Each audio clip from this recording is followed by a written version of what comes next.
Apa yang terbayang oleh Bapak ketika dinyatakan positif berdasarkan hasil swab? Wah, ini gimana? Apa mati? Apa-apa? Ya pasti.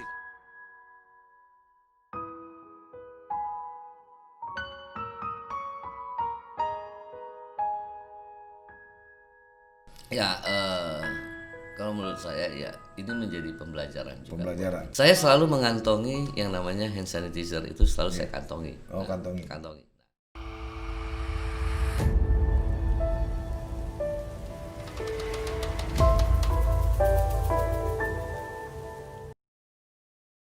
Assalamualaikum warahmatullahi wabarakatuh. Berjumpa lagi kita sahabat sisi lain.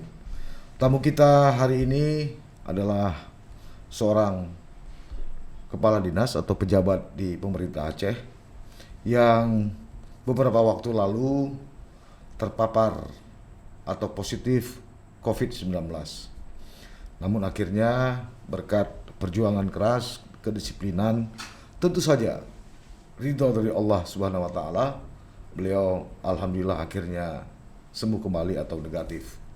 Assalamualaikum Pak Tanwir. Waalaikumsalam warahmatullahi wabarakatuh. Terima kasih telah hadir di sisi lain bersama kami malam ini. Terima kasih. Ya. Sama-sama. Pak Tanwir, saya panggil Pak Tanwir ya. Baik, semua. Pak Tanwir, kalau boleh kita tahu bagaimana riwayat Bapak positif COVID-19 itu? Pada saat itu saya bertugas ke Pulau Semelu. Kebetulan kita menggunakan transportasi udara.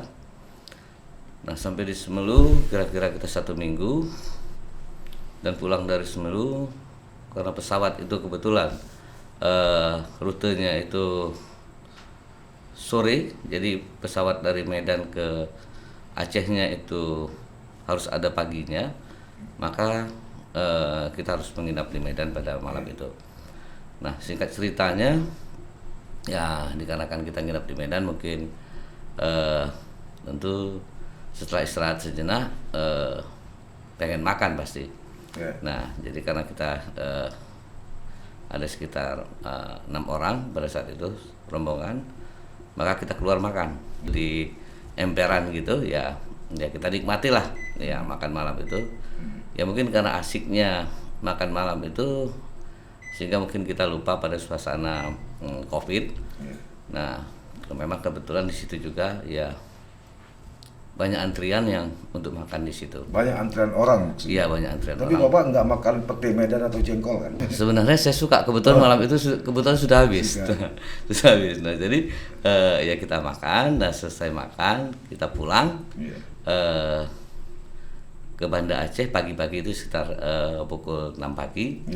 Nah, sampai di Banda Aceh tentu kita tetap melakukan kegiatan rutin, yaitu ngantor.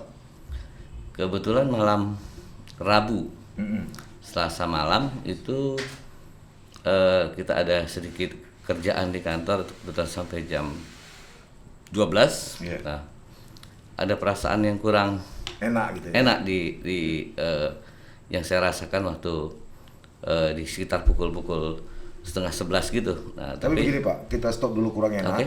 Tadi kita pembukaan kita pakai masker untuk menjaga jarak. Baik.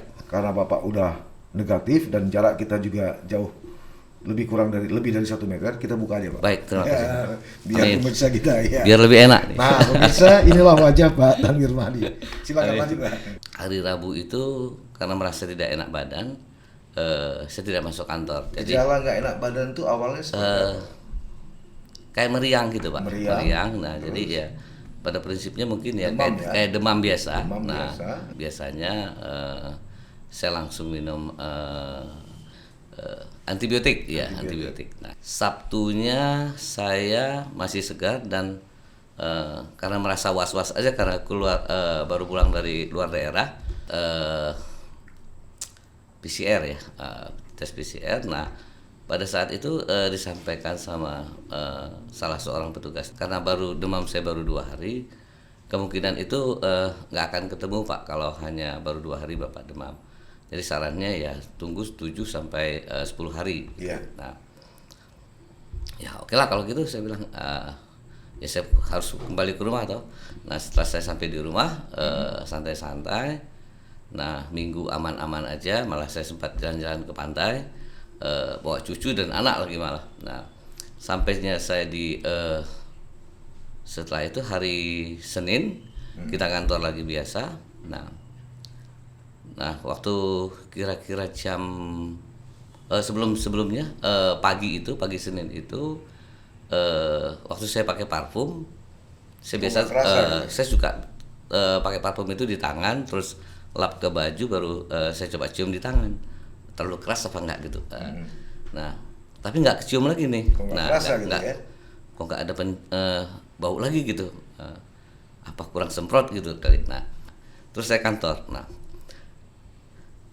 saya minum lagi obat demam, masih saya minum, tapi saya lupa minum vitamin. Nah, jadi setelah di kantor terasa agak gamang gitu. Terus saya coba minta bantu sama istri saya untuk di Unsiah, karena kebetulan istri saya juga salah seorang pengajar di Unsiah. Nah, beliau menyampaikan bahwa kebetulan hari Senin ini mereka tutup jam 12. Oh ya udah, kalau gitu saya pergilah ke Dompet Duafa, karena sebelumnya waktu sebelum saya berangkat ke Semelu kan kita harus rapid. Saya rapid di Dompet Duafa. Negatif waktu sebelum waktu non reaktif. Nah, hari Senin saya coba itu juga non reaktif. Nah, jadi waktu setelah non reaktif itu ya kita enjoy aja gitu kan. Oh, ternyata nggak persoalan lah gitu kira-kira. Nah, saya balik ke kantor. Nah, pulang sore, kira-kira maghrib lah saya pulang, habis maghrib. Sampai di rumah kita sempat ngobrol sama istri. Hasilnya kan tadi udah saya kirim, hasilnya non reaktif. Nah, apa perlu kita tes rapid lagi nih? Nah, istri saya saran, karena kita udah daftar, ya udah rapid aja lah sekaligus biar clear gitu. Nah, setelah rapid hari Selasa, berarti saya rapid Selasa pagi, Rabu sore itu setelah selesai asar, istri saya nelpon menanyakan saya masih lagi di mana. Saya bilang masih di kantor, baru selesai salat asar. Nah, tunggu di kantor, saya bilang. Nah, beliau menyampaikan ke saya tunggu di kantor aja, saya mau ke situ katanya. Heran juga saya kan, oh, ini pasti ada sesuatu lah yang nggak benar nih. Kenapa? Hasilnya positif ya, saya bilang. Iya, hasilnya positif. Oh, kalau gitu ya udah, pulang aja ke rumah. Saya sampaikan di kantor dulu dengan staf-staf. Nah, supaya ini bisa clear, saya bilang. Nah, jadi berapa kali tes pertama itu negatif, kedua juga negatif. Tes yang ketiga itu baru positif, tapi dengan tes yang berbeda. Ya, dengan tes di lab Unsiah. Ya, tes di lab Unsiah itu swab, bukan rapid. Nah, kalau yang lain kan rapid. Jadi apa yang terbayang oleh Bapak ketika dinyatakan positif berdasarkan hasil swab? Wah, ini gimana? Apa mati? Apa? Ya pasti Pak. Ada. Ya? Loh, ini ya ninggalin anak, ninggalin cucu, istri, kan gitu. Bayangin ibu yang masih cantik. Ya, gitu. Siapa nanti yang bakalan? Itu mungkin yang buat salah satu semangat. Wah, ini supaya jangan direbut orang ya. Saya harus pertahankan, harus tetap selamat ini. Nah, jadi setelah itu, yang paling berat itu sebenarnya bagaimana caranya saya harus tidak menunjukkan ke mereka itu bahwa saya itu takut menghadapi ini. Nah, karena kan saya harus berhadapan sama mereka ini. Nah, dan bagaimana caranya meminta mereka untuk ikut tes besok. Nah, supaya bisa, karena diri sudah positif, ya, jangan sampai menyebar kemana-mana. Untuk meyakinkan para pegawai di kantor. Ya, untuk meyakinkan para pegawai di kantor. Saya data teman-teman yang selama seminggu itu berhubungan dengan saya.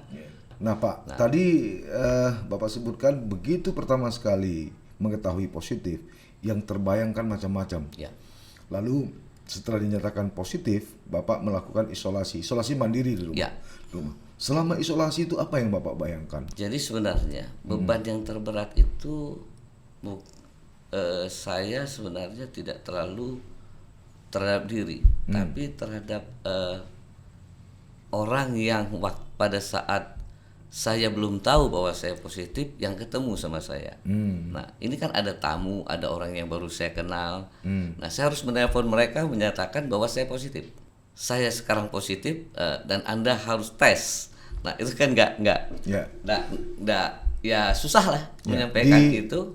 Di hampir semua orang yang terpapar itu rata-rata tertekan, salah satunya dengan ketakutan atau ancaman kematian. Ya. Karena memang virus ini tidak main-main dan tidak mengenal kompromi. Ya. Nah, Bapak sempat terbayang ini kalau aku nggak ada lagi gimana misalnya gitu kan? Sebenarnya ada, Sempat tapi ya sebenarnya ada, ya tapi ya saya juga coba menekan rasa itu dengan coba berpikir positif. Tapi kenapa ada orang misalnya ya, katakanlah ada beberapa pejabat yang justru tidak seperti Bapak. Bapak kan terbuka, tapi ada orang justru menyembunyikan ini. Ini karena faktor apa gitu? Ya saya juga nggak begitu paham, dan sampai hari ini banyak teman-teman yang terjangkit itu menyampaikan ke saya itu mohon jangan disebarkan. Yeah. Loh, kenapa saya bilang? Nah, nanti kalau disebarkan saya akan dikucilkan di wilayah lingkungan. itu, di lingkungan itu. Saya bilang harusnya kalau memang masyarakat mengucilkan itu menurut saya udah benar. Nah, kalau masyarakat tidak mengucilkan Anda harusnya mengucilkan diri karena Anda nantinya akan sebagai penyebar. Dan saya pikir sebenarnya bukan mengucilkan, tapi proseduralnya seperti itu. Bahwa ya saya dengan istri juga bisa makan satu meja, tapi ya seperti rapat zaman kerajaan dulu, satu di ujung meja sini, satu di ujung meja sini gitu. Nah, beliau tetap menggunakan masker dan face shield. Nah, termasuk anak-anak. Nah, termasuk anak-anak. Di rumah?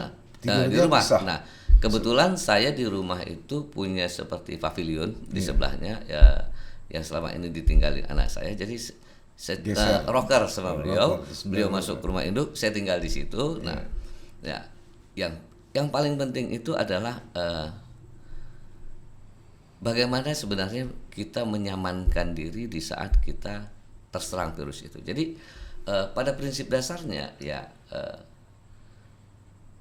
rasa takut itu harus kita tekan sedemikian rupa supaya kita tidak memiliki rasa takut terhadap COVID itu. Nah, karena tadi data yang seperti saya sampaikan, nah cuma yang jadi persoalan hari ini, nah kita juga jangan menganggap remeh dengan itu. Nah, kebanyakan teman-teman ya, termasuk teman yang saya sampaikan sendiri itu ada yang membantah bahwa beliau itu terserang COVID. Nah, pada akhirnya positif. Pada akhirnya positif. Nah, jadi padahal dari awalnya saya udah bilang kamu tuh demam. Oke, gejalanya gimana? Gini. Pertanyaan saya yang pertama selalu, habis demam kamu mencret nggak? Gitu. Nah, buang air encer nggak? Gitu. Encer. Ya. Kalau menurut saya itu salah satu gejala yang saya alami. Nah, jadi kalau saya saran, ya kamu langsung pisah ranjang. Ini intinya mengasingkan diri lah dari keluarga yang lain. Nah, dan kalau bisa ya tidak mutar-mutar di rumah sembarangan gitu saya bilang. Nah, tadi di awal Bapak mengatakan salah satu yang menjadi tekanan psikologi adalah bayang-bayang kematian. Oh ya. Memang kematian dimanapun kita bisa mengalami. Okay. Tapi mengapa orang begitu khawatir dengan kematian dengan status sebagai korban dari COVID-19? Pada prinsipnya mungkin orang mungkin punya pemikiran yang berbeda. Nah, saya juga mengalami bahwa mungkin ini akhir dari cerita ini adalah kematian gitu. Selalu itu ya? Selalu. Begitu ya. dinyatakan positif selalu itu ya? Ya pasti ya. Kalau menurut saya pasti. Nah, karena yang kita ketahui bahwa obatnya itu belum ada. Belum ada. Nah, jadi pasti arahnya ke situ. Nah, tapi saya menyikapinya seperti ini. Ya langkah rezeki pertemuan maut. Ya itu bukan di tangan kita. Nah, intinya langkah rezeki pertemuan maut itu bukan di tangan kita dan bukan urusan kita. Ya, yang jadi urusan kita apa? Usaha. Nah, jadi usaha yang pertama adalah menghilangkan pikiran bahwa kita menghilangkan rasa takut itu, rasa kekhawatiran itu sendiri kita harus hilangkan, dan juga kita harus hilangkan bahwa kita ini adalah pasien COVID. Nah, tapi seluruh prosedur, yang diterapkan oleh kesehatan kita harus jalankan. Nah, Jadi saat isolasi itu tetap ya berkomunikasi. tetap berkomunikasi dan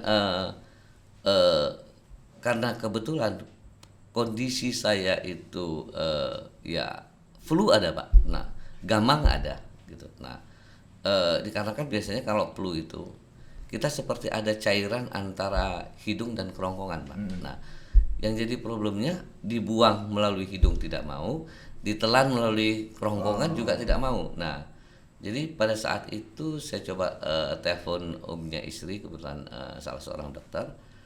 Saya tanya obat untuk mencairkan ingus itu gimana. Nah, beliau kasih obat alergi lah pada saat itu. Ya saya minum itu. Nah, terus saya dapat setelah saya dapatkan resep obat itu, saya dapatkan resep yang kumur-kumur dengan air garam dan menghirup air garam melalui hidung seperti kita berwudu, Pak. Baik, setelah tadi dinyatakan positif, lalu hasil lab ya, ada nggak pengobatan? Apa ke dokter, lalu dokter memberi resep atau seperti apa? Nggak ada. Jadi dari mana obat-obat itu didapatkan? Ya intinya yang pertama yang menurut sepengetahuan saya adalah tingkatkan imun. Nah, tingkatkan imun tentu vitamin Ya. obatnya. Artinya Bapak mengadakan sendiri, membeli sendiri? Ya membeli sendiri. Jadi karena kebetulan memang kalau vitamin C itu saya selalu stok di rumah, Pak. Ya, Enggak, maksud saya begini, ini kan hasil lab dinyatakan positif.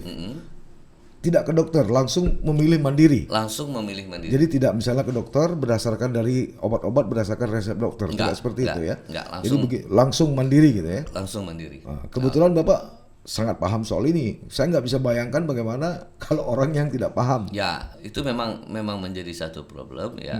Intinya kalau kita melihat hari ini sebenarnya harusnya sudah tidak ada lagi yang tidak paham tentang ini ya, karena pemerintah dalam hal ini baik pemerintah pusat maupun pemerintah Aceh itu sudah banyak mensosialisasikan tentang COVID ini ya. Intinya jangan kita tidak peduli. Yeah. Nah, kalau seandainya kita kurang percaya, oke saja, tapi baca sajalah prosedur itu. Nah, dan dikalau nanti kita terinfeksi oleh COVID-19, maka ya kita tahu apa yang harus kita lakukan. Ya, tadi selama isolasi mandiri 14 hari sama anak-anak sama istri cuma sekedar duduk jauh-jauh gitu ya. Ya. Pura-pura nggak kenal gitu ya. Transfer. Jadi gimana kalau rindu tuh gimana tuh? Pasti rindu lah 14 hari sama istri sama anak-anak. Masih bertemu, masih enjoy. Kita masih bisa ngobrol, tapi dengan Jaga jarak jarak. yang kita Nah, jaga. dari sekarang banyak teman-teman itu siapa yang paling banyak? Ada yang memberi sport, ada yang bilang, "Wah, kamu gawat, kamu gini gitu." Atau mana yang lebih banyak? Selama kami doa semoga cepat sembuh segala macam, mana yang lebih banyak itu? Kalau kita ambil rata-ratanya, lebih banyak yang menyampaikan Semoga lekas sembuh gitu ya. semoga lekas sembuh dan ya tetap semangat. Nah, ya rata-rata bahasanya seperti Ya itu. mungkin karena Bapak kepala dinas, makanya banyak orang seperti itu. Bisa mungkin karena saya baik hati, Pak.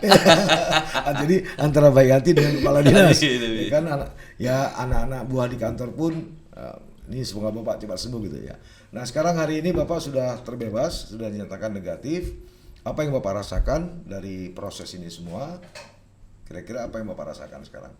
Ya, kalau menurut saya ya ini menjadi pembelajaran juga. Pembelajaran. Saya selalu mengantongi yang namanya hand sanitizer itu selalu saya kantongi. Oh, kantongi. Nah, cuman seingat saya waktu kejadian malam itu ya saya nggak melakukan itu. Nah, yang bisa memasukkan virus corona itu ke dalam tubuh kita adalah kita sendiri, bukan orang lain. Nah, Baik. sebabnya. Terima kasih Pak Tanwir, Muhammad Tanwir. Sahabat, sisi lain, banyak hal atau banyak cara untuk menghindar dari COVID-19. Sejauh apapun proteksi yang kita lakukan, tapi satu hal yang harus kita yakini bahwa siapapun yang terpapar, yang sembuh dan yang meninggal adalah orang-orang yang dipilih oleh Allah Subhanahu wa taala, Tuhan yang Maha Kuasa. Apakah Anda terpapar juga atas kehendaknya, Anda sembuh juga atas kehendaknya, Anda meninggal dunia juga atas kehendaknya. Tapi satu hal yang patut kita perhatikan adalah ikhtiar, menghindar, mencegah lebih baik daripada mengobati. Sekali lagi terima kasih Pak Tanwir atas Sama-sama. kehadirannya di Sisi Lain. Terima Sahabat Sisi Lain, sampai ketemu pada episode berikutnya. Assalamualaikum warahmatullahi wabarakatuh. Waalaikumsalam warahmatullahi wabarakatuh. Jangan lupa like, komen, dan subscribe, serta aktifkan lonceng notifikasi.